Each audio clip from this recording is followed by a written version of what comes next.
بسم اللہ الرحمن الرحیم الحمدللہ رب العالمین والصلاة والسلام علی سیدنا و مولانا محمد سید الاولین والآخرین اما بعد۔ سورہ توبہ کا جو آج رکوع ہم پڑھیں گے وہ آیت نمبر 90 سے آیت نمبر 99 تک ہے۔ 10 آیتوں پر مشتمل یہ رکوع ہے۔ اس رکوع کا گزشتہ رکوع سے تعلق ہے۔ گزشتہ کے رکوع میں منافقین کا ذکر ہوا تھا۔ جب ان کو جہاد کے لیے بلایا جاتا تھا تو وہ لوگ مختلف ہیلے بہانے کر کے اپنے آپ کو جہاد سے روک لیتے تھے۔ شدت کی گرمی میں جب جہاد کا اعلان ہوتا تو اس وقت گرمی کا ہیلہ بنا کر، اپنے بیمار ہونے کا ہیلہ بنا کر یا اور بہت سارے ہیلے بنا کر یہ لوگ رک جاتے تھے۔ تو اللہ تعالیٰ نے ان منافقوں کے فیک ریزنز کو ایکسیپٹ نہیں کیا، بلکہ یہ اعلان فرما دیا کہ یہ لوگ جھوٹے ہیں، یہ لوگ ایمان والے نہیں ہیں۔ ظاہری طور پر اپنے آپ کے مسلمان ہونے کا اعلان کر کے اللہ اور اس کے رسول کو دھوکہ دینے کی کوشش کر رہے ہیں، اور مسلمانوں کو بھی دھوکہ دینے کی کوشش کر رہے ہیں، اور بہت سارے مسلمان ان کی ظاہری حیت کو دیکھ کر ان کو ایمان والا سمجھ رہے ہیں۔ وہ نماز بھی پڑھتے تھے، روزہ بھی رکھتے تھے اور سارے اعمال کرتے تھے مسلمانوں کی طرح، لیکن جب جہاد کا موقع آتا، جب محنت اور جانثاری کا وقت آتا تو ان کا جو پول تھا وہ کھل جاتا تھا۔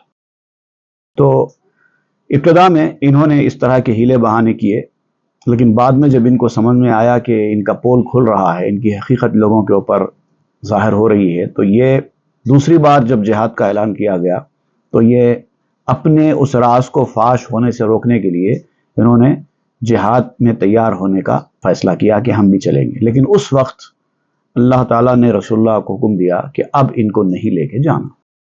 جس وقت ان کو چلنے کے لیے کہا گیا تھا انہوں نے بہانے بنائے تھے، اور اب جب کہ ان کو سمجھ میں آ گیا کہ اب جانے میں ہمارے بھلائی ہے، تب یہ جانے کے لیے تیار ہو رہے ہیں، تو اب ان کو نہیں لے جایا جائے گا۔ اب ان سے کہا جائے گا گھر میں بیٹھو، اب جو ہوگا اللہ تعالیٰ تمہاری اس کوتاہی کا اور تمہارے اس جھوٹے سچویشن کا جواب دے گا۔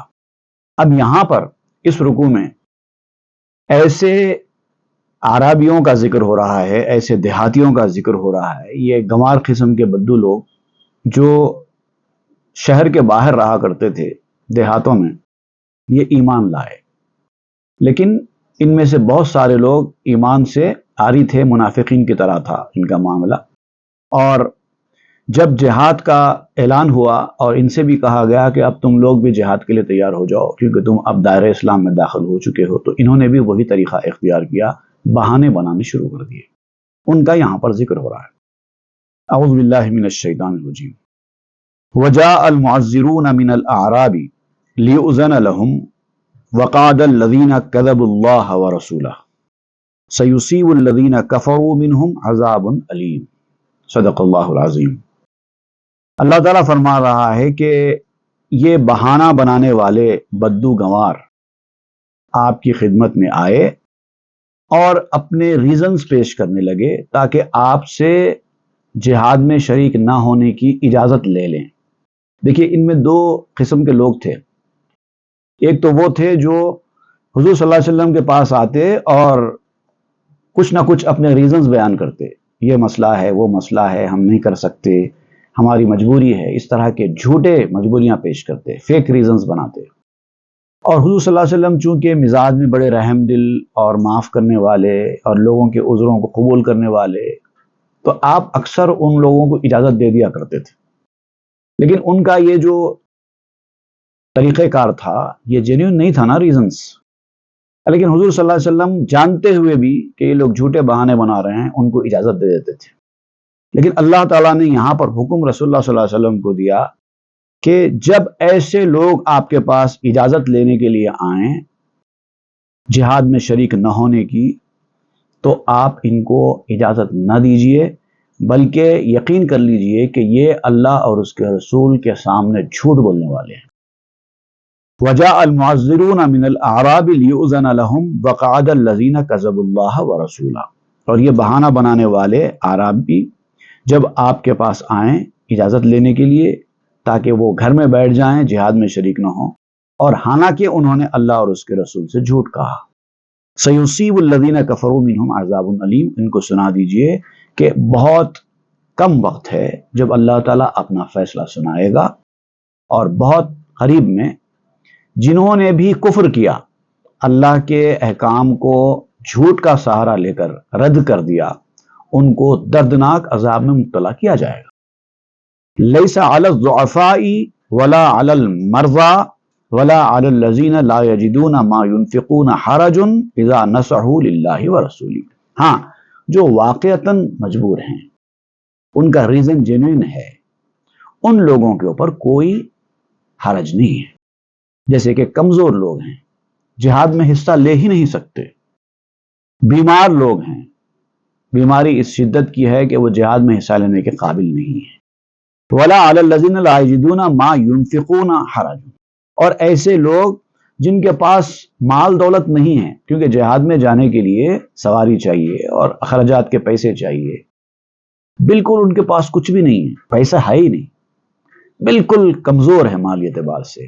ایسے لوگ اپنے مالی اعتبار سے کمزور ہونے کی وجہ سے اگر نہ چل سکیں تو ان کا کوئی حرج والا معاملہ نہیں ہے۔ اذا نصحوا للہ ورسولہ، بشرطے کہ وہ اللہ اور اس کے رسول کے معاملے میں مخلص ہوں، اخلاص والے ہوں، اس کو ان کی مجبوری کو گھر میں بیٹھنے کا ذریعہ نہ بناتے ہوں، بلکہ ان کا معاملہ تو یہ ہے کہ دل سے چلنا چاہتے ہیں لیکن مجبوری کی وجہ سے نہیں چل پا رہے ہیں۔ اس طرح کا اگر معاملہ ہو تو اخلاص اور خیر خواہی ان کے اندر ہو تو ان کے اوپر کوئی حرج نہیں ہے، اور ان کی اخلاص اور خیر خواہی اس صورت میں تسلیم کی جائے گی جب وہ گھر میں رہتے ہوئے اللہ اور اس کے رسول کی پوری اطاعت کریں، جو ذمہ داری ان کو دی گئی ہے وہ گھر بیٹھے وہ ذمہ داری پوری کریں۔ جیسے کہ مجاہدین جب جہاد کے لیے نکل چکے ہیں تو ان کے گھر والوں کی حفاظت کی ذمہ داری اٹھائیں۔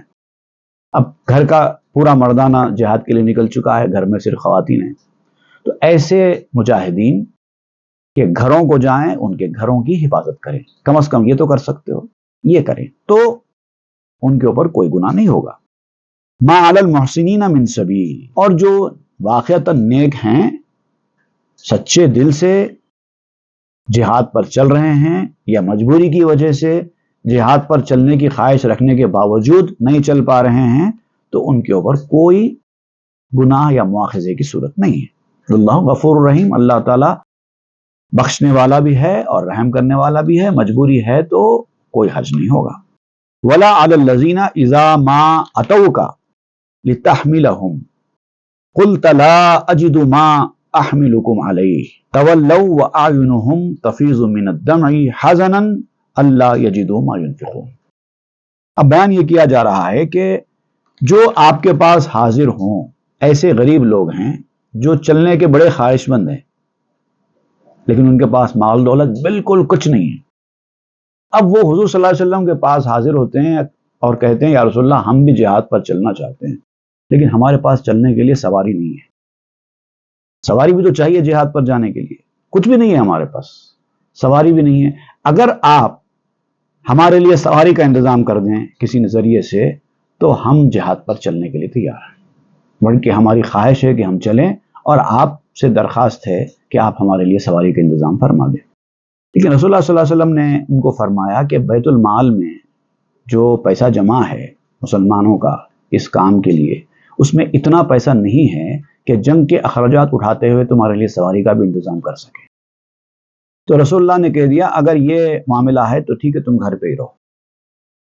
تو یہ سننے کے بعد ان کی آنکھوں میں آنسو آ گئے کہ ہم کو جہاد پہ جانے کی سعادت نہیں مل پا رہی ہے۔ غم کے مارے ان کی آنکھوں میں آنسو آنے لگے کیونکہ ان کے پاس پیسے نہیں ہیں۔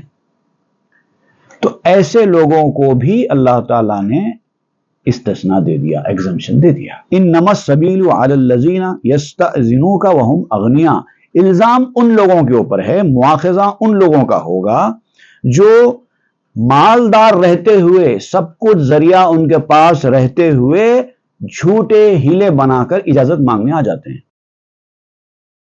کہ ہم کو رخصت دے دیجئے، ہم نہیں آ سکتے، حالانکہ ان کے پاس ہے سب کچھ، طاقت بھی ہے، بیمار بھی نہیں ہے، مال بھی ہے، سب ہے، لیکن جھوٹے بہانے بنا کر اجازت مانگنے آتے ہیں. اور ان میں سے تو ایسے بھی تھے جو مانگتے ہی نہیں تھے اجازت بھی، سیدھا اعلان کر دیتے تھے ہم نہیں آ سکتے. جب کوئی کام کا اعلان ہوتا ہے اللہ کے راستے میں کام کرنے کا، اور آپ کو اس میں حصہ لینے کا اگر ذرا برابر بھی مقدور ہے تو آپ کو اس مقدور کے مطابق ہی صحیح حصہ لینا ہوگا. اگر فائنینشلی حصہ لیتے ہیں تو فائنینشلی حصہ لینا ہوگا، فزیکلی حصہ لیتے ہیں تو فزیکلی حصہ لینا ہوگا.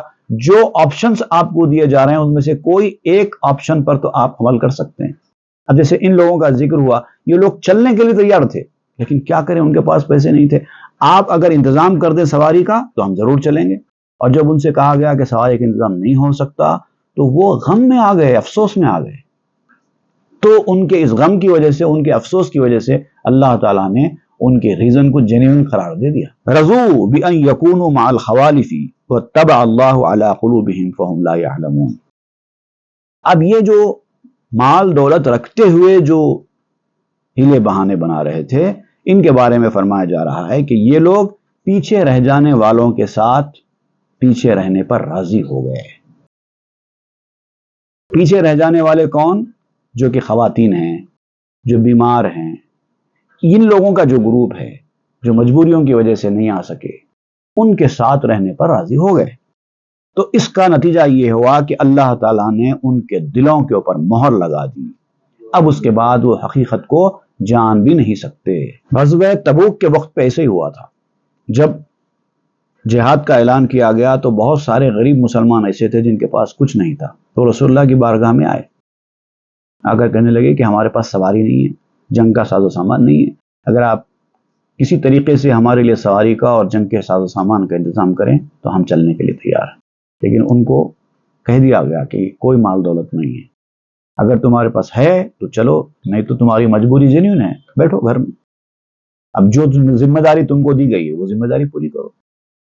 لیکن ان لوگوں کا معاملہ، جو منافقین تھے، ان لوگوں کا معاملہ مختلف تھا. وہ لوگ جھوٹے ہیلے بنا رہے تھے. یعتذرون الیکم اذا رجعتم الیہم. جب آپ جنگ سے واپس ان کی طرف آئیں گے، جنگ ختم کر کے، جہاد ختم کر کے جب آپ واپس ان کی طرف آئیں گے تو آپ دیکھیں گے کہ وہ لوگ مختلف ہیلے بہانے آپ کے سامنے پیش کر رہے ہوں گے. ایسا تھا اس لیے ہم نہیں آ سکے، یہ مجبوری تھی اس لیے ہم نہیں آ سکے. قل لا تعتذروا، اے نبی آپ کہیے بہانے بنانے کی ضرورت نہیں ہے. تم سے کہا گیا تھا جہاد پہ چلو تو تم کو چلنا چاہیے تھا. اب جب تم نہیں چلے تو واپس آنے کے بعد غیر ضروری بہانے بنانے کی ضرورت نہیں ہے. لن نؤمن لکم، ہم تمہاری باتوں کو قبول نہیں کریں گے، ہم تمہارے اوپر بھروسہ نہیں کریں گے، اب تمہارا اعتبار ختم ہو چکا ہے. قد نبأنا اللہ من اخبارکم، تمہاری حقیقت کے بارے میں اللہ تعالیٰ نے ہم کو آگاہ کر دیا ہے کہ تمہارے بہانے جھوٹے تھے، تم نے اللہ اور اس کے رسول کے سامنے جھوٹ کہا ہے. وَسَيَرَ اللَّهُ عَمَلَكُمْ وَرَسُولُهُ ثُمَّ تُرَدُّونَ إِلَىٰ عَالِمِ الْغَيْبِ وَالشَّهَادَةِ فَيُنَبِّئُكُمْ بِمَا كُنْتُمْ تَعْمَلُونَ. اور اللہ تعالیٰ عنقریب تمہارا عمل دیکھے گا، اللہ کا رسول عنقریب تمہارے عمل پر نظر کرے گا. پھر جب تمہاری حقیقت کھل کر سامنے آ جائے گی تو تم کو لوٹا دیا جائے گا اس عالم الغیب کی طرف، جو عالم الغیب بھی ہے اور عالم الشہادہ بھی ہے، چھپی ہوئی چیزوں کا جاننے والا ہے اور جو چھپی ہوئی نہیں ہے، ظاہر ہے، ان کا بھی جاننے والا ہے. اور پھر وہ تم کو بتائے گا کہ تمہاری کیا مجبوریاں تھی، کیا نہیں تھی، تم نے کیا جھوٹ کہا، ہر چیز کھول کھول کر تمہارے سامنے رکھ دے گا. اس کے بعد پھر تمہارے پاس عذر پیش کرنے کا کوئی راستہ نہیں بچے گا. سَيَحْلِفُونَ بِاللَّهِ لَكُمْ إِذَا انقَلَبْتُمْ إِلَيْهِمْ لِتُعْرِضُوا عَنْهُ. اب وہ لوگ نہ صرف یہ کہ جھوٹے بہانے بناتے ہیں، بلکہ واپسی میں جب کہا جاتا ہے کہ تمہارے بہانے جھوٹے تھے تو قسمیں کھاتے ہیں.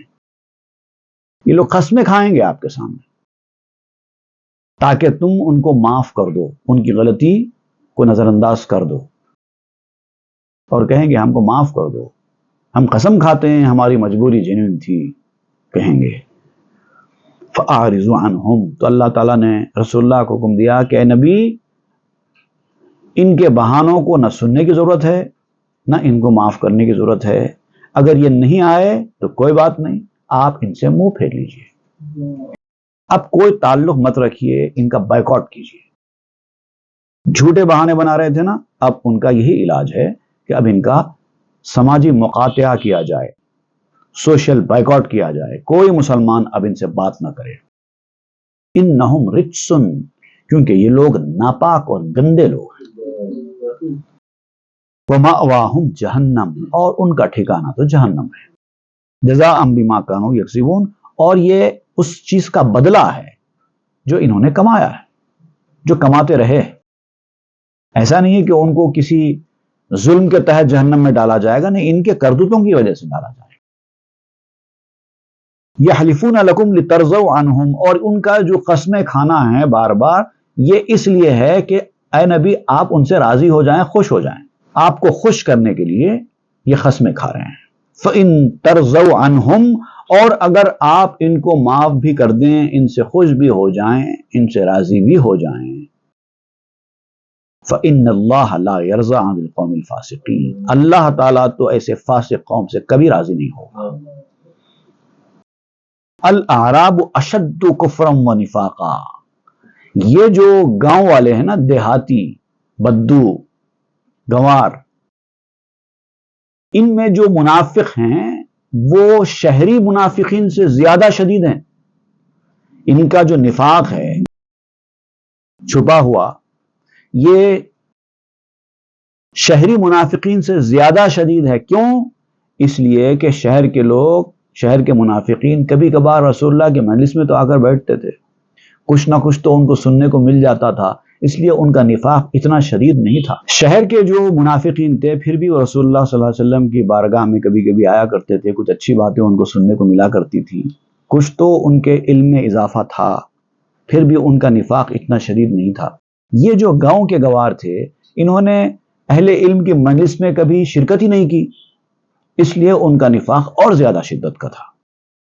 وَأَجْدَرُ أَلَّا يَعْلَمُوا حُدُودَ مَا أَنزَلَ اللَّهُ عَلَى رَسُولِهِ، تو اب ایسے لوگ اللہ تعالیٰ فرماتا ہے کہ اس بات کے زیادہ حقدار ہیں کہ جو احکام اللہ تعالیٰ اپنے رسول پر نازل کر رہا ہے وہ احکام بھی ان کے سامنے بیان نہ کیے جائیں، یعنی یہ سزا کی اور شدت ہے کو ان کو بتاؤ بھی نہیں کیا حکم آ رہا ہے۔ وَأَجْدَرُ أَلَّا يَعْلَمُوا حُدُودَ مَا أَنزَلَ اللَّهُ عَلَى رَسُولِهِ، اور ایسے لوگ اس بات کے زیادہ حقدار ہیں کہ وہ ناواقف ہی رہیں اللہ کے احکام سے، ان کو بتایا بھی نہ جائے کہ اللہ تعالیٰ کیا حکم نازل کر رہا ہے اپنے رسول پر، یعنی یہ سزا بھی شدید نوعیت کی سزا ہے۔ واللہ علیم حکیم، اور اللہ تعالیٰ سب کچھ جاننے والا بھی ہے اور حکمت والا بھی ہے۔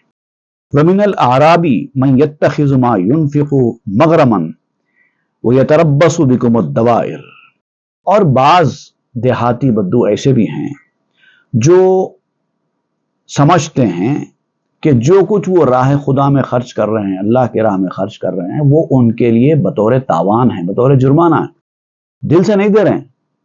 اب کہتے ہیں کہ اب ہم ایمان لا چکے، اب ہم کو اللہ رسول کا حکم ماننا پڑے گا، اس لیے بادل ناخواستہ نہیں چاہتے ہوئے بھی نکال رہے ہیں، بادل ناخواستہ نہیں چاہتے ہوئے بھی حصہ لے رہے ہیں، دل سے راضی نہیں ہے، جسے جرمانہ دیا جاتا ہے اس طرح سے نکال رہے ہیں۔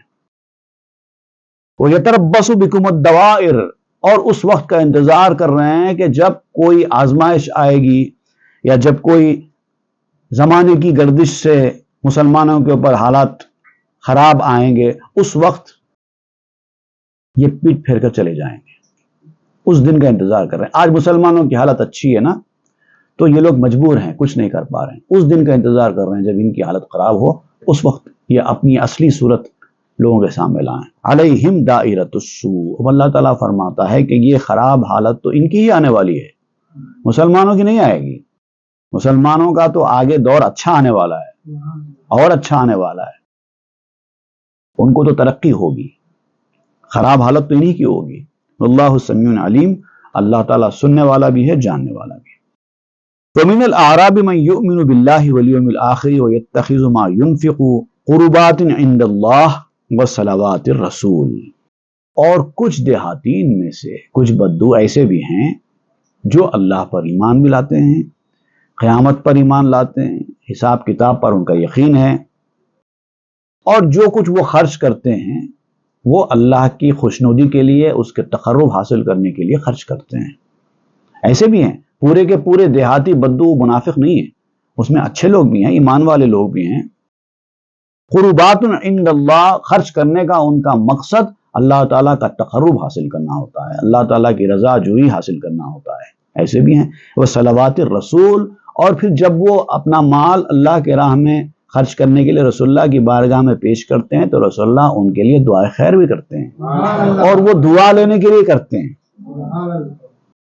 اب دیکھیے، جب کوئی انسان اچھے کام کے لیے پیسہ خرچ کرتا ہے تو یہ بتایا گیا ہے کہ وہاں پر اس کو دعائیں ملتی ہیں۔ تو مطلب جب خرچہ کیا جاتا ہے اللہ کی راہ میں کسی بھی کار خیر میں تو وہاں پر دعا کرنا چاہیے۔ اسی کا نام تو فاتحہ ہے۔ فاتحہ کی یہ اصل ہے، یہ آیت۔ رسول اللہ جو ان کے لیے دعا کرتے ہیں نا، یہ فاتحہ میں یہی تو ہوتا ہے، کار خیر کرتے ہیں اور پھر دعا دیتے ہیں۔ الا انہا قربۃ لہم، ہاں اگر وہ اس نیت کے ساتھ پیسہ لاتے ہیں، خرچ کرتے ہیں اللہ کی راہ میں، یقیناً ان کا خرچ کرنا اللہ تعالیٰ کے پاس مقبول ہوگا اور ان کو قرب حاصل ہوگا۔ سیدخلہم اللہ فی رحمتی، اور ان قریب ایسے لوگوں کو اللہ تعالیٰ اپنی رحمت میں ڈھانک لے گا۔ ان اللہ غفور رحیم، بے شک اللہ تعالیٰ بخشنے والا ہے اور رحم کرنے والا ہے۔ صدق اللہ العظیم وصدق رسول النبی الامین الکریم ونحن علی ذلک لمن الشاہدین والشاکرین، آمین والحمد للہ۔